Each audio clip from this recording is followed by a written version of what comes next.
계기가 하나 있었는데 그게 뭐였냐면 이제 조금 일찍 결혼을 해서 아이가 있는 친구가 있어요. 근데 사실 중학교 때 걔 공부를 못했던 애거든요. 실제로 성인이 돼서도 남들이 우리 사회적으로 봤을 때 뭐 좋은 그런 건 아니었는데 되게 항상 밝고 긍정적인 친구인데 이제 아이를 학교에 보내고 아이가 학교에서 좀 어려움이 있었나 봐요. 그러면서 한번 울면서 통화를 하는데 자기가 공부를 열심히 하지 않았던 거를 단 한 번도 후회한 적이 없는데 그때 처음으로 후회를 한다고 이렇게 얘기를 하더라고요. 그러니까 내가 조금 더 공부를 잘하고 소위 얘기하는 사회적으로 조금 더 괜찮은 사람이 됐다면 우리 아이에게 더 좋은 거를 줬을 텐데. 그러니까 그 마음이 저는 부모님이 다 잔소리를 하는 이유라고 생각해요. 나와는 다르게 살았으면.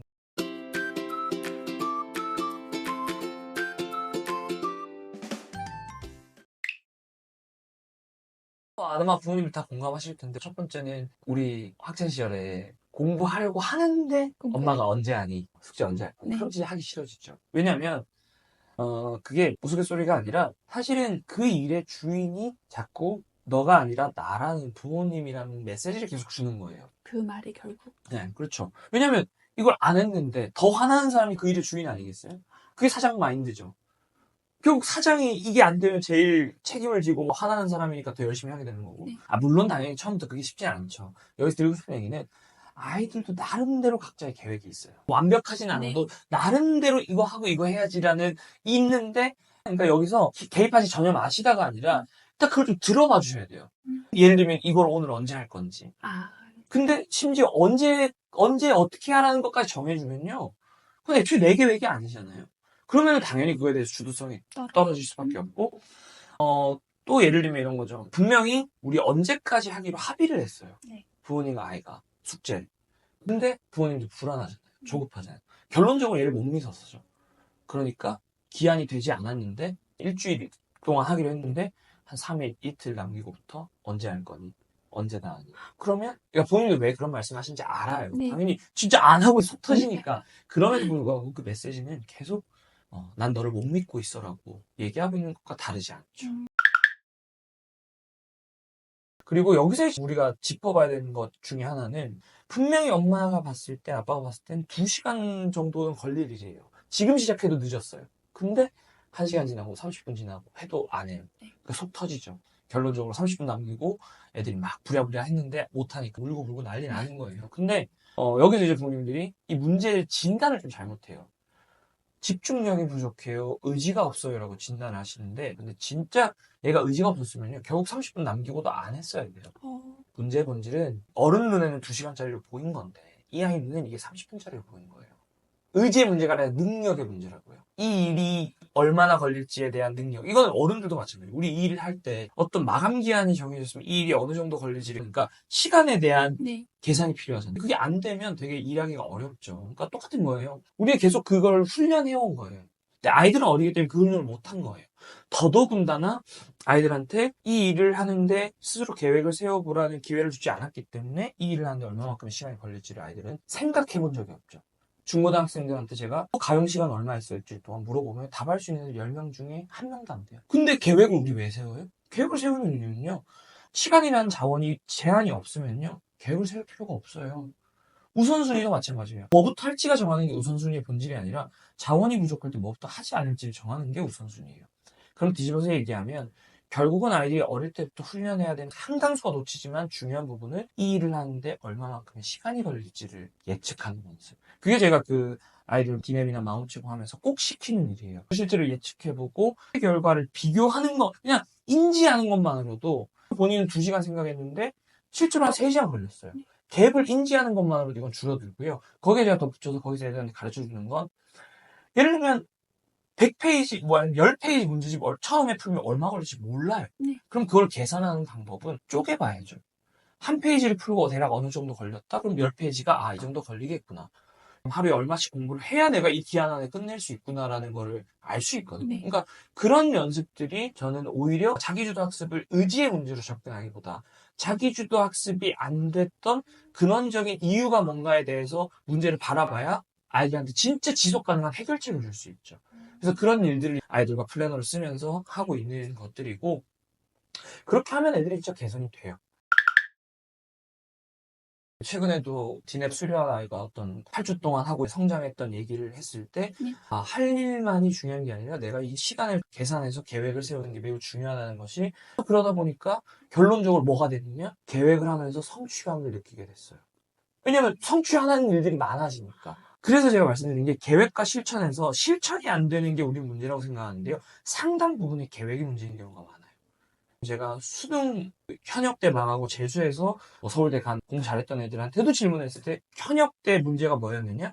욕심이 많고 그거에 대한 연습이 안 돼 있다 보니까 현역 때는 플래너에 늘 할 일들은 가득했는데 제대로 해낸 것은 없었다. 그러니까 지속 가능하지 않고 구멍은 메워지지 못하죠. 결론적으로 뾰족하지 못한 거죠. 부모님들이 추가하는 것보다 버리는 것에 익숙해야 한다. 버려야 선택과 집중이 되고요.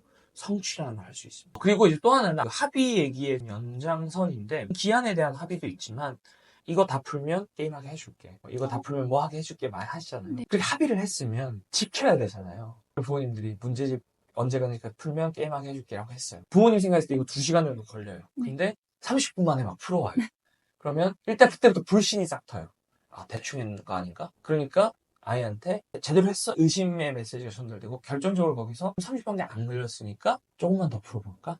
아, 합의를 존중하지 않는 거죠. 그러니까 이제 애들이 그게 분량에 대한 게 됐든 시간에 대한 게 됐든 이거 끝나면 분명히 내가 온전히 자유시간을 갖기로 했는데 그 존중을 받지 못하니까 애들은 이거를 빨리 열심히 집중해서 해야 할 이유가 없어요.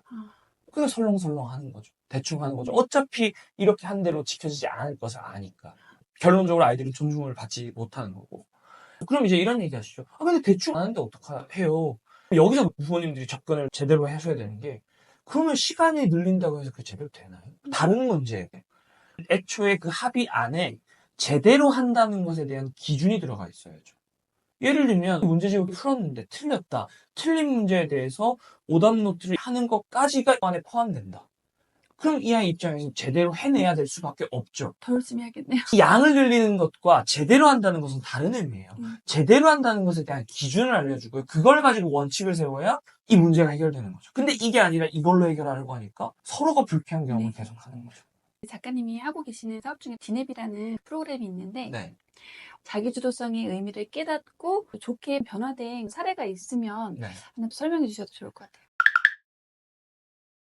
저희가 지금까지 한 1200명 정도 아이들과 했는데, 부모님들이 되게 만족해 하시는 거는 플래너를 애들이 그 어려워하던 거를 계속 쓰고, 디넷 1기 때는 지금 5학년 때에서 지금 중2가 됐어요. 근데 플래너 지금 500일, 600일째 됐고, 한 아이는 실제로 기억나는 게 지금 중등 아이가 됐는데, 쌍둥이인데 그런 경우 있잖아요. 그러니까 토끼와 거북이 중에서 이 친구는 약간 거북이 같은 친구였어요. 그래서 항상 그 열등감이나 뭐 이런 것들이 있는 친구였는데, 실제로 저희 오프라인 캠프에 와서도 그런 얘기를 했어요. 중2 올라가서 내가 이렇게 성실하게 해내는 것도 나의 능력이구나, 재능이구나 깨달으면서 모든 과목에 교과 수상을 받아가지고 어머니가 되게 놀라셨던. 그러니까 결국은 이렇게 플래너를 꾸준히 써나가면서 자기 스스로 이제 나만의 정체성을 만든 거죠. 나 이렇게 노력하고 성실한 사람이야 라는 그거를 그래서 일단은 두드러지는 건 좀 플래너를 애들이 계속해서 써나가는 것들. 그러니까 어떻게 써야 하는지를 애들이 이제 배우게 된 거고, 많은 경우에 플래너 쓰시는 분들도 플래너의 계획과 루틴은 있는데요. 목표가 없는 경우가 많아요. 목표와 계획의 차이는, 계획은 뭐 내가 정했든 남이 정했든 스케줄이 정해진 걸 정리하는 거고요. 목표는 내가 어제는 못했지만 그래도 이걸 내가 꼭 오늘, 이번 주에, 이번 달에 해내야겠어라는 목표가 있는 거죠. 왜 목표가 중요하냐면 계획 루틴은 성취감을 주지 못해요. 그러니까 애들이 지속 가능하지 못한 거죠. 근데 목표가 있으면요, 해냈다는 성취감을 아이들이 가지니까 그걸 계속 써나가게 되는 거죠. 그래서 이제 디냅 이후에 후속 프로그램 중에 거기서 애들이랑 했던 게 모닝 원싱이라고 해서 오늘 꼭 이거 하나만큼은 내가 해내겠어 라는 목표를 세워보라고 했어요. 근데 그게 애들이 되게 큰 영향을 줘요. 그러니까 가지수가 많으면 애들 하기 싫어하고 힘들어요. 근데 한 개만 우리 정해보자. 근데 그게 마음체육에서도 저학년 애들이랑 하루에 일어나서 3가지, 이불 개기, 물 마시기, 10분 플래너 쓰기. 그러니까 이 3가지가 아주 작은 해볼 수 있겠는데라고 싶은 그걸로 시작을 해서 계속 해나가다 보니까 성취감이 되고 쌓이고, 그 체크리스트가 익숙해지니까 이제 그 내용을 플래너에 쓰기 시작하고, 플랜에 대한 진입장벽이 낮아지는 거죠. 그러니까 실제로 처음 일주일은 플랜을 안 써도 된다고 얘기해요. 그 체크리스트 3개만 하라고 하거든요. 근데 이게 애들이 눈에 보여요. 자기의 성취감이 시각화되어 있잖아요. 그러니까 뭔가 자기가 괜찮은 사람이 된 것 같아요. 이게 쌓이면서 플래너까지 넘어가게 되고, 이제 거기서 또 애들이 바뀌는 이유 중에 하나는 고학년일수록 뭔가 내가 자극을 받는 환경이 필요한데, 오히려 온라인이라서 가지는 장점이 내 옆에 친구는 학교 친구는 비교를 하게 되잖아요. 그럼 그 비교는 긍정적이지 않은 경우가 많은데, 전국에 몰랐던 다른 애들이 올리는 플래너를 보면서 애들이 거기서 나도 이만큼 하고 싶어라는 자극과 시너지를 얻는 게, 고학년일수록 아이들이 또래 집단의 영향을 받다 보니까 그 영향으로 애들이 자연스럽게 부모님이 얘기를 안 해도 내용을 업그레이드해요. 실제로 다른 애들이 정말 어른들 생각하는 것보다요, 다른 친구들이 쓴 플래너 엄청 꼼꼼히 봅니다. 그래서 댓글로 이거 해내셨네요. 와, 정말 대단하시네요. 물론 선생님이 서로 칭찬하는 분위기를 유도는 하지만, 그러면서 느낀 게, 진짜 애들은 다 잘하고 싶은 마음이 있구나. 제가 유튜브 초기에는 오늘 아이들 잘하고 싶은 마음 다 있습니다라고 이렇게까지 확신을 가지지 못했는데, 왜냐면 기내 잘하는 애들만 모이는 게 아니거든요. 성적을 가지고 필터를 하는 것도 아닌데 레테를 보는 것도 아니고. 근데 그렇게 다양한 아이들이 모여서 변화해 나가는 모습들을 보면서 내가 생각했던 아이들의 마음이 틀리지 않았구나. 결국 그럼 뭐가 되냐면, 이제 학교 생활에도 자기주도적인 태도로 드러나는 거고, 예를 들면 반장에 관심 없던 애들이 반장이 되고. 그저께도 이번 기수 수련 애들이랑 라이브를 했는데, 제가 진짜 발표 못했는데, 하기 싫었는데 발표를 하게 됐어요 라는 얘기 너무 많고요. 이게 자신감이 생겼다는 거잖아요. 이제 드리고 싶은 얘기는, 그 모든 것을 가능하게 한 것들이 뭐냐라고 했을 때, 첫 번째, 제가 아까 말씀드렸던 디넵의 부모님들을 꼭 참여시킨 이유가, 부모의 칭찬, 지지, 믿음은 누가 대신해 줄 수 없어요. 두 번째, 동료와 선생님들의 무조건적인 칭찬과 피드백. 그리고 거기에 아이들이 목표의식이라는 거를 가질 수 있게 연설문을 쓰고 꿈 명함 만다라트를 만드는데, 많은 부모님들은 꿈을 찾아주고 싶다고 얘기하지만 그 꿈이 상당수의 직업인 경우도 많고, 동시에 부모님이 생각하는 바람직한 직업의 경우가 많죠. 근데 디넵 안에서는 아이들이 자기 하고 싶은 걸 되게 자유롭게 얘기해요. 유튜버 왜 걱정하시는지 알아요. 근데 애들 꿈은 수십 번 바뀔 거예요. 꿈은 직업이나요, 당장 정해지는 게 아니라 태도고 느낌입니다. 꿈이 있다는 건 자기주도적 태도의 최종적인 결과 중에 하나라고 생각해요. 그러면 그 결과를 만들려면 네가 하고 싶은 거 뭐든지 좋아하는 걸 꺼내서, 예를 들면은 해파리를 좋아해요? 그럼 해파리 전문가. 이 아이들은 어떤 직업이 되는지 잘 모르지만 해파리가 좋은 거예요. 근데 저는 이게 시대 정신이라고 생각하거든요. 내가 뭔가 하나에 꽂혀서 그거 파고드는 덕업일치. 유퀴즈에 나온 사람들이 다 그런 사람들이잖아요. 그래서 저는 그거를 계속 들어주고 꺼낼 수 있게 해주고, 오히려 그걸 공부까지 이어가려면 꿈과 공부 사이에 연결고리를 만들어줘야 돼요. 해파리가 좋다와 공부는 너무 멀어요. 해파리가 좋아? 너 그래 해파리 전문가 하면 돼. 정말 넌 세계 최고의 해파리 전문가가 될 거야. 그러면 어떻게 해야 돼? 쪼개봐야지. 그래서 만다라트를 애들이 쓰면 거기에 내가 생각을 해요. 내가 예를 들면 축구를 좋아하는데 축구 선수가 되고 싶은데, 흔하게 남학생들 축구 선수 얘기하는데 진짜 누가 내 얘기를 들어주면 그때부터 애들한테는 그 꿈이 피상적인 게 아니라 진짜 진지한 꿈이 돼요. 제가 매일 멘토링을 할 때 그런 얘기를 해줘요. 실제로 축구는 좋아했지만 축구 선수 안 돼서 정말 공부를 열심히 해서 대한축구협회에 들어갔다거나 피파에 들어갔다거나 아니면 에이전트가 됐다거나, 좋아하는 축구 선수 맨날 볼 수 있다. 이 길만 보여줘도 찾아봐요. 그러면 그 안에서 쪼개가다 보면 뭐가 있는 거예요? 공부가 있는 거죠. 부모님들이 얘기하는 공부 이유는 절대로 주입이 불가해요. 저는 공부 이유라는 건 외부에서 주입이 불가하다고 생각합니다. 부모님들이 얘기 틀리지 않았어요. 하지만 그건 부모님들이 이미 20년, 30년 살면서 깨달은 것들이잖아요. 아이들한테 너무 먼 미래의 얘기예요. 백그라운드가 달라요. 공부 이유는 이 아이가 좋아하고 하고 싶은 거에서만 찾을 수 있다고 생각해요. 혹은 그게 없더라도 이 아이가 성취감을 느껴서 잘할 수 있을 거라는 기대가 너무 커서 그냥 하고 싶은 마음이 들면 해요. 근데 이 둘 다 없는 상태에서는 공부 이유라는 거는 찾기가 어려운 거고, 이게 제가 왜 초등학교 때 4, 5, 6학년, 특히나 고학년 되기 전에 해야 된다고 생각하면, 고학년 되면 될수록 중학교 가잖아요? 없어요. 이걸 고민할 기회도 여유도. 당장 눈앞에 해야 될 것들 시험 치고. 이런 기회를 부모님들도 일상에서 그런 것들을 고민할 기회를 주셔야 되는데, 애들은 너무 바빠요.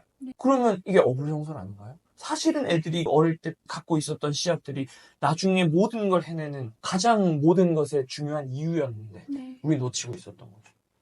아마 여러분들이 제일 싫어하는 말은 공부 좀 해라, 최선을 다해서 좀 해봐라는 부모님의 잔소리일 겁니다. 저도 그랬습니다. 알아서 하려고 하는데 꼭 그럴 때마다 엄마는 오늘 공부 다 했니? 하고 물어봅니다. 또 어떤 날은 부모님이 내게 꿈이 뭐냐고, 목표가 뭐냐고 묻습니다. 아직 꿈이 뭔지도 모르겠고 뭘 하고 싶은지도 모르겠는데 엄마 아빠는 늘 사람은 꿈이 있어야 된다며 꼰대 같은 얘기를 하십니다. 또 조금만 더 믿어주고 기다려줬으면 하는데 엄마 아빠는 늘 조급합니다. 그런데 부모님들을 만나보니 알겠더라고요. 그 말들 안에는 지금껏 엄마 아빠가 세상을 살면서 받아온 상처와 후회의 시간들이 모두 담겨 있다는 것을요. 공부 좀 해라 라는 말 안에는 내가 그때 공부를 조금 더 했더라면 하는 후회의 시간이 담겨 있습니다. 내 아들, 딸만큼은 나와 같은 후회를 하지 않았으면 하는 마음, 최선을 다하지 못한 과거의 자신을 미워하지 않았으면 하는 꿈을 좀 가져보라는 말 안에는 먹고 살기 위해 소년 시절의 꿈은 잊은 채 앞만 보며 달려온 부모님들의 시간이 담겨 있습니다. 당신의 꿈을 이루는 것보다 여러분에게 포근한 울타리가 되어주는 일이 더 중요했기 때문에 그 꿈을 포기해야 했던 엄마, 자식들을 배불리 먹이고 따뜻하게 재우는 게 더 중요했기 때문에 하고 싶은 것들을 포기해야 했던 아빠. 꿈을 가지란 말 안에는 여러분들이 가진 꿈만큼은 꼭 지켜주고 이룰 수 있게 도와주고 싶은 부모님의 간절함이 담겨 있습니다. 그리고 이 모든 마음에는 모두 나와 다르게 살았으면, 나보다 행복하게 살았으면 하는 부모님의 바람이 담겨 있습니다. 그래서 우리는 기억해야 합니다. 공부 좀 해라, 꿈을 좀 가져보라는 엄마 아빠의 잔소리에 내가 더 좋은 인생을 살게끔 해주려고 부모님들이 희생해온 시간들, 후회할 걸 알면서도 더 소중한 것을 선택한 무게가 담겨 있다는 것을, 엄마 아빠를 먼저 떠나보낸 사람들이 가장 그리워하는 것이 있습니다. 바로 그 엄마 아빠의 잔소리를 다시 한 번만 들을 수 있다면이라고 말합니다. 부모님이 우리에게 매일 잔소리를 하는 진짜 이유가 있습니다. 엄마 아빠는 항상 우리를 떠나보낼 준비를 하고 있습니다. 중학교를 지나 고등학교를 졸업하면 여러분 중 많은 분들은 집을 떠나 지내게 되겠죠. 결혼을 하고 나면 여러분이 부모님과 함께 사는 시간이 다시는 오지 않을지도 모릅니다. 그리고 언젠가 부모님은 보고 싶어도 다시는 볼 수 없는 것으로 떠나겠죠. 엄마 아빠는 늘 엄마 아빠가 없을 때를 걱정합니다. 엄마 아빠가 없을 때도 여러분들이 살아가야 하니까 늘 잔소리를 합니다. 늘 곁에서 지켜줄 수 없기 때문에 부모님은 미리 여러분들에게 살아가는 방법을 알려주는 중입니다. 엄마 아빠 품을 떠나서도 기죽지 않고 당당하게 살았으면 하기에 여러분들에게 미리 후회하지 않는 방법을 알려주고 있는 중입니다. 사실 이 글을 쓰고 많은 분들이 어떻게 이렇게 부모님들의 마음을 잘 알게 됐느냐라고. 맞아요. 근데 이제 부모님들 오랫동안 만난 것도 있었는데 또 계기가 하나 있었는데 그게 뭐였냐면 이제 조금 일찍 결혼을 해서 아이가 있는 친구가 있어요. 근데 사실 중학교 때 걔 공부를 못했던 애거든요. 그리고 실제로 성인이 돼서도 남들이 우리 사회적으로 봤을 때 뭐 좋은 그런 건 아니었는데 되게 항상 밝고 긍정적인 친구인데 이제 아이를 학교에 보내고 아이가 학교에서도 좀 어려움이 있었나 봐요. 그러면서 한번 울면서 통화를 하는데 자기가 공부를 열심히 하지 않았던 거를 단 한 번도 후회한 적이 없는데 그때 처음으로 후회를 한다고 이렇게 얘기를 하더라고요. 그러니까 내가 조금 더 공부를 잘하고 소위 얘기하는 사회적으로 조금 더 괜찮은 사람이 됐다면 우리 아이에게 더 좋은 거를 줬을 텐데. 그러니까 그 마음이 저는 부모님이 다 잔소리를 하는 이유라고 생각해요. 나와는 다르게 살았으면. 그래서 제가 오늘 부모님들께 조금 제가 어떻게 보면 잔소리를 했지만 그 마음은 너무나 알고, 근데 여기 하나만 덧붙이면요. 제가 이 얘기를 아이들한테 하면요.